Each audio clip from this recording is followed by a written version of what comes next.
En la entrevista hoy recibimos a Javier García, senador reelecto del Partido Nacional. Javier, bienvenido a TV Ciudad otra vez. Gracias, Martín. Te presenté como senador reelecto. Bien presentado. Hay versiones que dicen que podés ser ministro dentro de poco, a partir del 1 de marzo.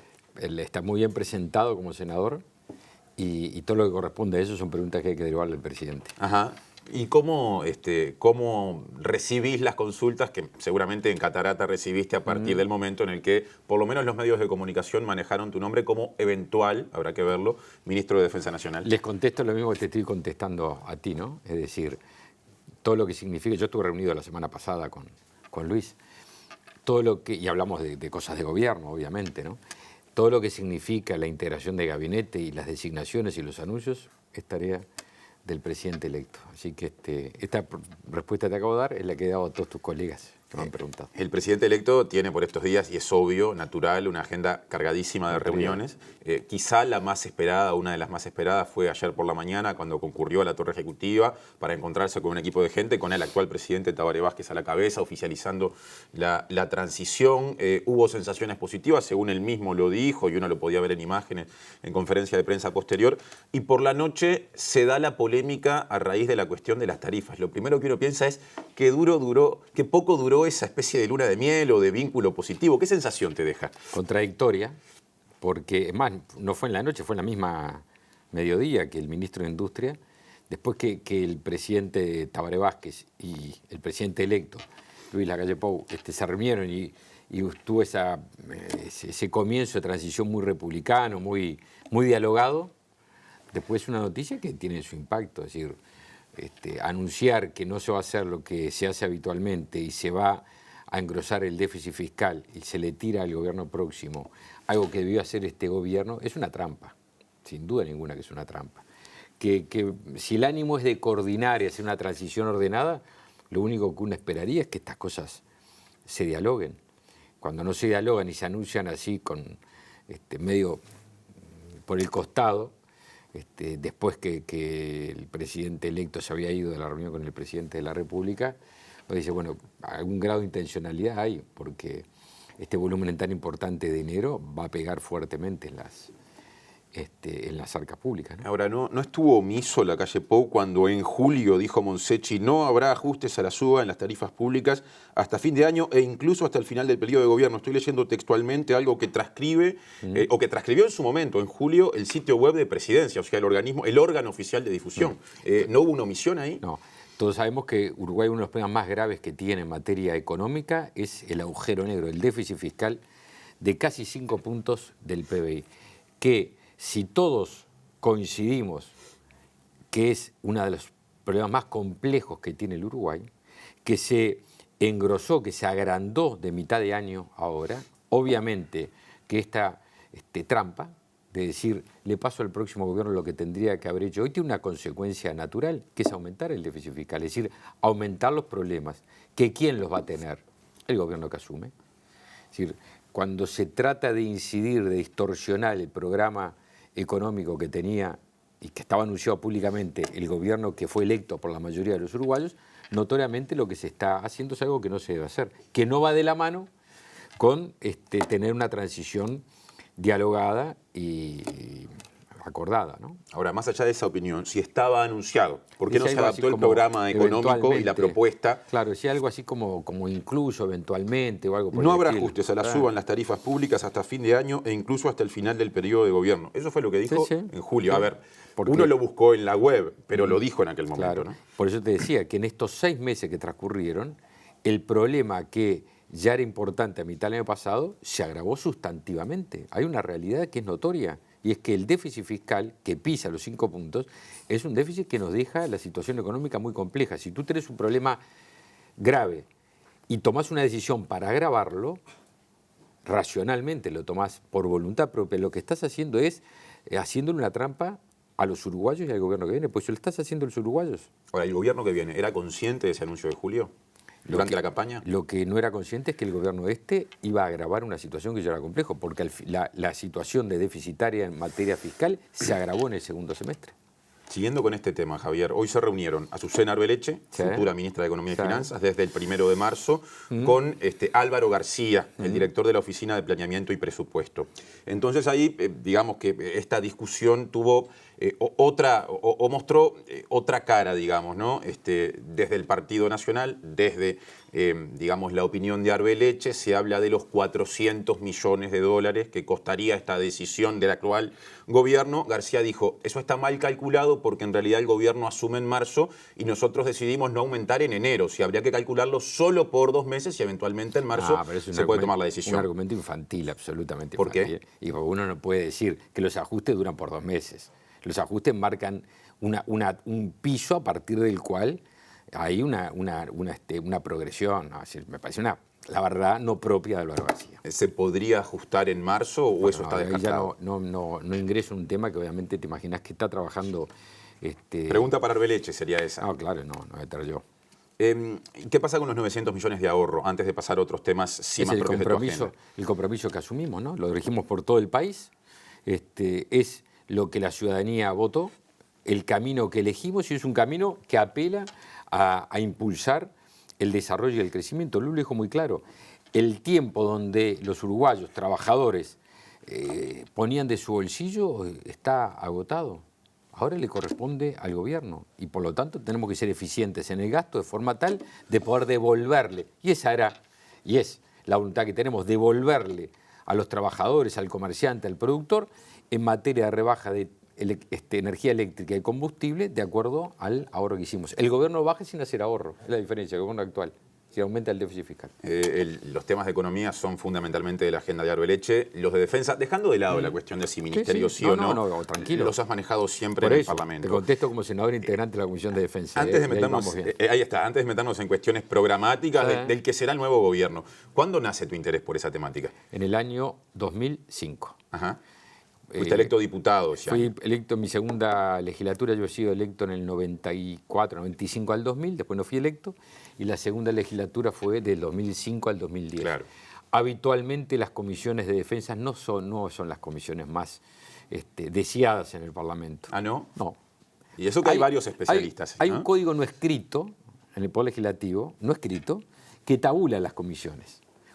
Están arriba Constitución y Códigos, ganadería, relaciones internacionales. No está ninguno, pero ahí en la tabla esas están arriba, ¿no? Y hay otras que están en el medio, otras abajo. Defensa te diría que si no estaba abajo del todo, andaba ahí. Pelea el descenso. Y yo elegí primero, porque los compañeros del partido dijeron, bueno, Javier elige, y dije defensa. Ajá. Y miraron y no podían creerlo. Dijeron, pero defensa, ¿ves? Para elegir todas estas. Sí, elegí porque la realidad es que yo creo que el Partido Nacional es un partido con vocación de gobierno, y un partido con vocación de gobierno tiene que asumir y trabajar en la materia de defensa. Es uno de los temas fundamentales, aunque no sea percibido así por el sistema político, porque no es solo un tema del Partido Nacional, en general no era percibido así. Y bueno, a partir de allí, hace 15 años que estoy en la Comisión de Defensa. En el capítulo 7 del documento suscrito por todos los partidos que van a co-gobernar o a conformar la coalición desde marzo, Compromiso por el País, hay justamente una serie de propuestas vinculadas a la defensa bajo el título Una política de defensa adecuada al siglo XXI. El punto 4 de ese capítulo dice modificar la ley orgánica militar para dotar a las Fuerzas Armadas, estoy resumiendo, de una visión moderna. ¿Qué quiere decir concretamente? A ver, en el mundo moderno hay conceptos que antes aparecían divididos y que ahora van concatenados. Los conceptos de defensa y seguridad en el mundo entero van unidos. ¿Por qué? Porque los conflictos, las amenazas que tienen los países atraviesan muchas veces estos dos conceptos. Te voy a poner una que en el Uruguay es uno de los problemas más graves que tenemos, el narcotráfico. Ajá. Uruguay se ha transformado en una plaza de tránsito de droga. Nos enteramos de algunos cargamentos que entraron a la frontera, estuvieron aquí, salieron por otra frontera y nos avisaron de Alemania, por ejemplo, de que habían sido descubiertos. Y otro que entró a Montevideo o entró al Uruguay y salió por Carrasco y nos avisaron de otro país que habían salido de acá. Cuando ese cargamento de droga atraviesa las fronteras, tenemos un problema de defensa. Ahí hay un problema de defensa, pero ese cargamento sigue y cae a una cuadra de acá. Ahí tenemos un problema de seguridad pública. Entonces, hay que tener una visión moderna donde las amenazas que tienen participan muchas veces de estos dos elementos. Lo mismo el caso del terrorismo, exactamente lo mismo, que muchas veces está financiado por el narcotráfico. Claro. ¿No? Entonces, creo que esa visión implica un avance sobre conceptos muy tradicionales que hacían que había prácticamente un muro que separaba estos dos conceptos. Decían, la defensa es las Fuerzas Armadas para lo que está en las fronteras. Los problemas de seguridad pública son de la policía. Te pongo un caso concreto, otro caso concreto, ya te puso uno. La custodia de los 20 kilómetros de la frontera para adentro. El Parlamento, por unanimidad... Hay una ley que lo habilita. En octubre de 2018, por unanimidad, es decir, no es una ley del gobierno ni es una ley de la oposición, Sí, es sí. de todo el sistema político. Por unanimidad votamos una ley para que en los 20 kilómetros, fronteras adentro, las Fuerzas Armadas se hicieran cargo de la seguridad interna. Por allí hay problemas de narcotráfico, de contrabando, de abigeato, pero también delitos comunes, exceptuando los centros poblados, ¿no? Eso habilitaría que hoy hubiera más de 500 efectivos de las Fuerzas Armadas que participaran en tareas de seguridad interna, el problema más grave que tiene el país. Liberaría policías para los centros poblados. Sin embargo, hoy esa ley está sin aplicar por la sencilla razón que un problema ideológico, político en la interna del Frente Amplio hizo que no se reglamentara en virtud de las elecciones que tuvimos. Es decir, hubo sectores del Frente Amplio que frenaron la reglamentación para que eso no fuera utilizado en campaña electoral, sobre todo vinculado al tema de la reforma. La ley orgánica militar que Sí. se plantea en esta faceta que recién resumías modificar, es muy reciente. Se Sí. aprobó el año pasado. Y una de las dimensiones que incorporó, porque la anterior era de 1974, cuando comenzaba la Sí. dictadura que fue hasta el 85, que duró hasta ese año, es la de alguna manera, derechos humanos, ¿no? Incorporar la concepción de derechos humanos explícitamente. Por ejemplo, cumplir misiones en el marco del respeto a los derechos humanos. Ningún militar debe cumplir órdenes manifiestamente contrarias a la Constitución y leyes vigentes. Deber de todo militar denunciar las órdenes dictadas en contravención a lo preceptuado por la presente norma, y así podríamos seguir, inclusive en cuestiones vinculadas con el secreto militar. Esas disposiciones, si se cambia la ley orgánica, ¿están garantizadas? A ver, que los militares tienen que actuar de acuerdo a la Constitución y la ley, no hace falta esta ley. Bueno, pero Lo la ley dice del 74 lo dice- capaz que era más no, laxa. porque la del 74, que nosotros pedimos abordarla, date cuenta tú que el Frente Amplio llevó 15 años en el gobierno y esta ley, como dijiste tú, se aprobó hace 6 meses. Al final del mandato. Entonces, el Frente Amplio tiene enorme responsabilidad en no haber modificado esta ley. O que tuvo 15 años para modificarla. Está bien, pero modificada, ¿se mantiene? Voy a lo que te quería plantear, Martín. Del 74 hubo modificaciones a esta ley. Porque se dijo en el debate, bueno, la doctrina de seguridad nacional. La doctrina de seguridad nacional se modificó en el 2, de memoria estoy jugando, en época democrática, gobierno de Sanguinetti. Y después hubo otras normas más que se modificaron en gobiernos colorados o blancos, no me acuerdo. Así que hubo varias modificaciones. Lo que nosotros planteamos no es la discrepancia con algunos puntos que vuelvo a reiterar, que los militares tienen que actuar de acuerdo a la Constitución y a la ley, lo dice la Constitución. No hace falta que lo diga esta ley. La Constitución está por arriba, es previa y está por arriba jerárquicamente esta ley. Lo que nosotros tenemos es una visión de que las Fuerzas Armadas no son las Fuerzas Armadas ni de un gobierno ni de un partido. Las Fuerzas Armadas son fuerzas de la nación. Y las leyes orgánicas de las Fuerzas Armadas, fíjate tú que recién estaba esta ley que tardó 15 años el Frente Amplio, porque es del año 74, es un decreto ley de la dictadura. Sí, Juan Así María que Bordaberry. es responsable el Frente Amplio de no haberla modificado tanto como puede haber sido otros gobiernos. Acá nadie tiene es excluyente. Gobernaron los tres principales por eso partidos digo, hasta ahora. Nadie tiene... Y faltan todavía las leyes orgánicas de las tres fuerzas, porque esta es la ley marco orgánica. Sí. Después faltan las tres fuerzas individuales. Así que se habrá materia para hacer. Lo que nosotros decimos es que la visión que tenemos nosotros es que requieren consensos políticos. No estuvo bien, fíjate tú, el Frente Amplio en una ley que es orgánica, es decir, que va a trascender gobiernos, no consultarla con los demás partidos políticos. Nosotros hubiéramos deseado que, en virtud de la visión que tenemos nacional en materia de las fuerzas, todos los partidos políticos hubiéramos podido participar en este debate. Se nos negó esta posibilidad. Nosotros no estamos de acuerdo, por ejemplo, con esta ley que habilita la eliminación de los liceos militares. No estamos de acuerdo. Yo lo planteé en Cámara. Yo fui el mismo informante del Partido Nacional y yo fui quien anuncié que en caso, estamos hablando, ¿cuándo era la fecha de esta? Hace 6, 7 meses. Esto fue el año pasado. Yo fui el quien avisó, quien dijo en sala, en nombre del Partido Nacional, que si el Partido Nacional era gobierno, nosotros íbamos a revisar esta ley. ¿Revisarla qué quiere decir? Que hay artículos, hay conceptos que no estamos de acuerdo. No estamos de acuerdo con la eliminación de los liceos militares que habilita esta ley.